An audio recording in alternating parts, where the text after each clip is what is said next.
네, 서수령입니다. 오늘 국무회의에서 상법 일부 개정 법률 공포안이 의결됐습니다. 이사가 직무를 수행할 때 회사뿐 아니라 주주의 이익도 함께 고려하도록 이 명시된 조항, 공포 즉시 시행이 되는데요. 사실 영국과 미국 등 선진국에서는 이 주주 중심의 경영 당연시 됐었는데 한국에는 이제야 도입이 된 겁니다. 바로 시행이 되면서 현재 소액 투자자들에게는 굉장히 희소식이 들려왔는데요. 긍정적인 부분부터 체크를 해보도록 하겠습니다. 신뢰가 가능한 기업 중심으로 장기적인 투자 전략 강화될 걸로 기대가 되고 있는데요. 반면에 조금 유의해야 할 점도 있습니다. 경영권 분쟁 이슈가 발생할 수 있는 기업들 꼭 체크를 해보셔야겠고요. 그리고 앞으로 포트폴리오도 지배 구조가 탄탄하고 또 독립성이 높은 기업 중심으로 재구성이 필요한 상황입니다. 앞으로 개정에 대해서 어떤 것들이 변화될지 두 분의 답변 통해 들어보면 좋을 것 같은데요. 먼저 과거 주주들이 이익 침해를 이유로 반대했던 예시를 들어주셔야 됩니다. 예를 들어 LG화학과 LG에너지솔루션의 물적 분할 등이 있겠고요. 이에 대해서 해당 조항 시행으로 앞으로 기대되는 여러 가지 부분들을 하나씩 적어주시면 되겠습니다. 두 가지 모두 적어주시면 되고요. 첫 번째 주식 남녀의 선택 보드를 들어주시죠. 네, 상법 개정안의 일부 내용들이 이제 공포안에 의결이 되면서 앞으로 시행이 될 것으로 보입니다. 그래서 두 분께 한번 이야기를 여쭤봤습니다. 과거에 여러 가지 사례가 있었죠. 주주들이 반대를 했던 그런 사례들. 두 분께는 어떤 기억이 있는지 한번 여쭤봤고, 그리고 이번 조항 시행으로 앞으로 기대를 해볼 수 있는 바를 한번 물어봤는데, 일단 두 분의 종목명만 보자면 DB하이텍, 그리고 한화에어로스페이스. DB하이텍은 최근 몇 년 동안 계속 얘기가 나왔던 부분일 거고, 한화에어로스페이스는 비교적 최근에 있었던 일로 보입니다. 자, 각각 얘기를 한번 들어보도록 할 텐데, 일단 최근에 있었던 한화에어로스페이스부터 얘기를 들어보도록 하겠습니다. 네, 오늘 제가 좀 사례로 갖고 온 거 한화에어로스페이스죠. 최근 4월 달에 여러분들이 좀 시장에서 좀 흔들렸던 부분들이 있었어요. 그러니까 방산주의 흐름이 좀 상당히 좀 강한 흐름을 잘 이어가 주면서 이 하나그룹주들이 역시 K방산 하면서 시세를 좀 잘 받아가고 있는 상황이었죠. 근데 4월 달에 한화에어로스페이스에서 유상증자 이슈가 한 가지가 또 나오게 됩니다. 그러면서 이 유상증자 이슈가 나오게 되고 주주들이 반발을 하게 되죠. 이 유상증자를 하겠다라고 이야기를 하고 나서 이 규모를 딱 듣고 나니까 이 규모에 대한 부분들, 그럼 이걸 어디다 쓸 거냐에 대한 내용들이 확실하게 주주들한테 전달이 안 됐던 거예요. 예. 그렇다 보니까 야, 이렇게 유상증자한다라는 거, 너네 방산에 대한 수출 좋고 수출 다 좋은데 니네 어딘가에 문제 있는 거 아니야? 또는 너네 지금 이 승계용 자금 이게 좀 희석하는 거 아니냐라는 그런 의심이 나왔다라는 거죠. 이것도 주주들이 당연히 제기할 수 있는 내용입니다. 그렇기 때문에 이런 부분들이 제기가 됐고 주주들의 불만이 나오면서 일부 언론에서도 강력하게 또 이야기가 됐고, 또 이례적으로 금융감독원에서 개입해서 정정 공시를 요구하면서 제동을 걸어줬던 사례였다라는 거죠. 그래서 결국에는 유상증자 규모를 축소했고, 유상증자 규모를 축소한 이후에 신주 발행가를 15% 할인해주면서 주주들의 부담을 좀 완화시켜줬다라고 결론을 지었습니다. 사실 이런 부분들을 놓고 보면 제가 이전에 한화에어로스페이스 유상증자 당시에도 이 사업의 규모를 보고 어떤 사업에 투자하는지를 보셔라라고 말씀을 드렸어요. 예. 사실 유상증자라는 것 자체가 주식 투자하는 사람들 입장에선 무조건 악재로만 해석하는 부분들이 좀 일부 있다 보니까 항상 저는 유증에 대한 재료를 무조건 악재라고 보기보단 좀 그 안을 해석해봐라. 단 그 재료가 완벽하거나 확고하지 못하면 그때는 언제든 좀 손을 떼야 되는 자리가 될 수도 있다라고 말씀을 드렸는데, 당시 유상증자에 대한 이슈에 당연히 이 대주주 승계용 자금이 좀 희석될 수도 있다, 묻힐 수 있는 거 아니냐라는 노이즈는 저도 사실 이거는 좀 아쉬운 부분이긴 했습니다. 어쨌든 그런 부분에 있어서는 관계가 없다라고 선을 긋고 이 유상증자 규모를 축소를 했는데, 저는 이 부분에서 포인트 잡고 싶은 거예요.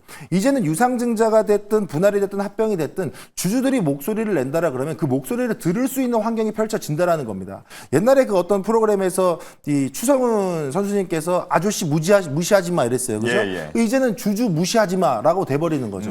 물론 이런 부분들이 너무 이게 또 역기능으로 사용되면 좀 아쉬울 수 있겠지만, 순기능 차원에서는 이 주주들이 이 주주들의 입장에서 해당 기업의 유증이라든가 이 관련된 사업, 공시들에 대한 부분들을 좀 의문을 해소할 수 있고 그의 목소리를 낼 수 있는 부분들이 상법 개정을 통해서 열린다라 그러면 저는 오히려 진짜 우리나라 시장 디스카운트 저는 충분히 업그레이드 될 수 있는 기회가 된다. 저 이렇게 보고 있기 때문에 주주 무시하지 않는 한국 시장이 펼쳐지기를 다시 한번 기대해 보도록 하겠습니다. 네.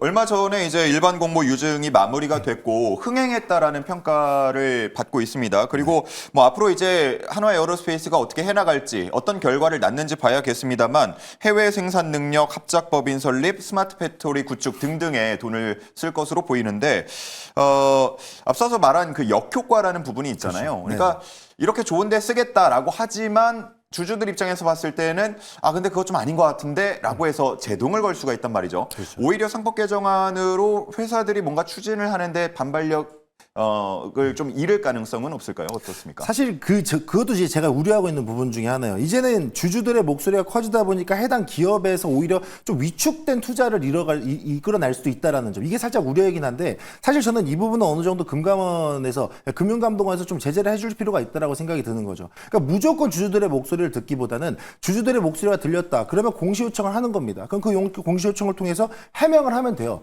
이 기업이 어떤 자료를 통해서 어떻게 우리는 사업을 이끌어 나갈 것이고 이거에 대한 자금이 이 정도가 필요하니까 우린 딴 데 빼는 게 없다라는 게 인정이 되면 그 부분에 있어서 주주들을 다시 안심시키면 되는 겁니다. 그게 기업이 해야 될 일입니다. 그렇기 때문에 저는 오히려 이 부분들이 주주분들이 조금만 뭐 했다라 그래서 말도 안 돼. 사실 그런 부분들 그렇게 크게 많이 작용되진 않겠지만 그 역기능을 이용하는 주주분들이 많이 없으셨으면 좋겠고 어쨌든 그 역기능은 금감원에서 제재를 통해서 소명 자료를 좀 제출하고 그 소명 자료를 통해서 주주들의 마음을 좀 안심시킬 수 있는 사이클이 돌아간다면 저는 충분히 더 좋은 사례가 될 수 있지 않을까 이렇게 생각하고 있습니다. 네.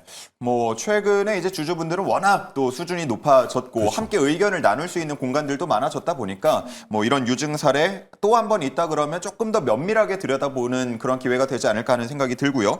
자, 그런가 하면 이해나 대표께서는 DB 하이텍을 적어 주셨는데 이전에 뭐 DB 하이텍 주가 올라 그러면은 뭔가 누르는 듯한 그런 의혹이 제기가 됐었고 물적 분할에 대한 얘기도 꾸준히 나왔었던 것 같아요. 네, 그 DB 하이텍의 물적 분할을 좀 저는 되게 충격으로 와닿았기 때문에 깊게 기억을 하고 있습니다. 예. 사실상 DB 하이텍은 대표적인 비메모리 반도체 기업으로 물적 분할 이야기가 나오기 전까지만 해도 가장 주목받는 국내 반도체 파운드리 기업 중에 하나였습니다.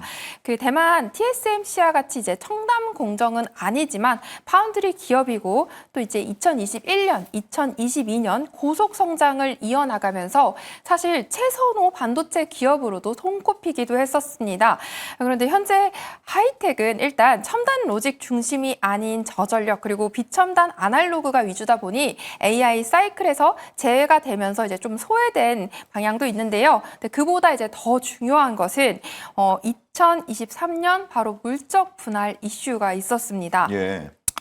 당시 차량용 반도체 이제 공급도 부족 현상이 있었을 때라 굉장히 크게 관심을 받던 기업 중에 하나였는데요.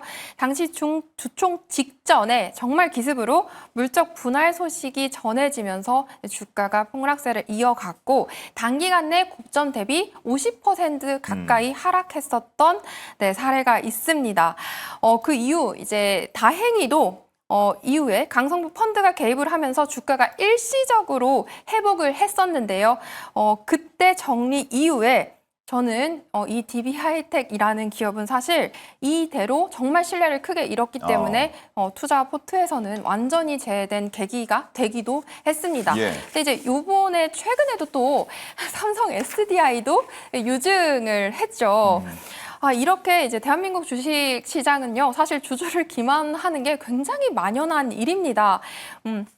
이 와중에 이 상법 개정은 당연히 반가운 소식이 아닐 수가 없는데요.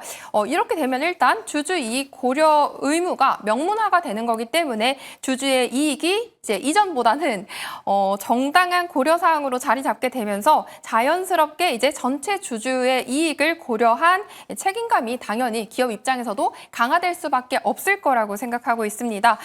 제가 삼성전자가 국내가 아닌 나스닥 시장에 상장이 되어 있으면 과연 이 기업의 가치가 얼마였을까라는 생각을 해본 적이 있습니다. 예. 우리나라 주식시장은 주가가 꾸준하게 우상향하는 흐름이 아니고 어려워요. 계속해서 상승과 하락을 반복하면서 박스권에 이 갇혀있는 흐름을 보이고 있는데요. 만약에 상법 개정이 지금 요 신뢰가 바닥이 난 국내 시장에 정확히 개정이 이뤄진다라고 하면은 반드시 저는 이 신뢰감 확보의 동력이 될 거라고 생각을 하고 있고요. 그렇다 보면 개인과 그리고 또 외인의 수급 개선은 당연히 기대할 수 있는 부분이 아닐까 싶습니다. 사실 국내 주식시장은 여전히 테마에 의해서 움직이는 투기 시장과도 아직 다를 바가 없다라고 생각하는 부분도 있습니다. 그런데 상법 개정을 통해서는 좀 더 건전하고 건강한, 말 그대로 정말 테마가 아닌 밸류에 맞는 이 기업의 가치를 반영할 수 있는 국내 주식시장이 되지 않을까 기대해 보고요. 여기서 좀 더 제가 앞서 나간다라고 하면 사실 코스피 5,000포인트를 이야기할 때 헛웃음을 치신 분들이 굉장히 많으셨을 거라고 생각이 듭니다. 예. 그런데 이렇게 주주들의 신뢰감을 충족시켜줄 수 있는 이러한 법안이 개정이 된다라고 하면은 저는 사실 정고점은 이미 예측했던 부분이었고 어허. 장기적으로 봤을 때 코스피도 5천은 아니어도 이제는 그래도 꾸준하게 우상향할 수 있는 흐름의 기반을 만들어주는 게 아닐까라고 조심스럽게 기대해보고 있습니다. 네, 물론 뭐 법안 하나 개정으로 모든 체질을 개선하고 모든 문화가 다 바뀌진 않겠습니다만 어쨌든 그 기초가 될 수 있어 보이고요. 한번 말씀하신 그 부분을 우리가 다 함께 기대를 해보면 좋을 것 같습니다. 증시에 대한 우리 시장에 대한 신뢰를 회복하고 그리고 지금 투자자분들은 각 기업마다 그동안 좀 억눌렸던 게 좀 해소가 되지 않을까 하면서 어떤 종목들이 가장 수혜를 볼까 이렇게 찾고 있는 분위기도 있는 것 같은데 관련해서도 저희가 또 기회가 되면 한번 찾아보는 그런 시간도 가져보도록 하겠습니다.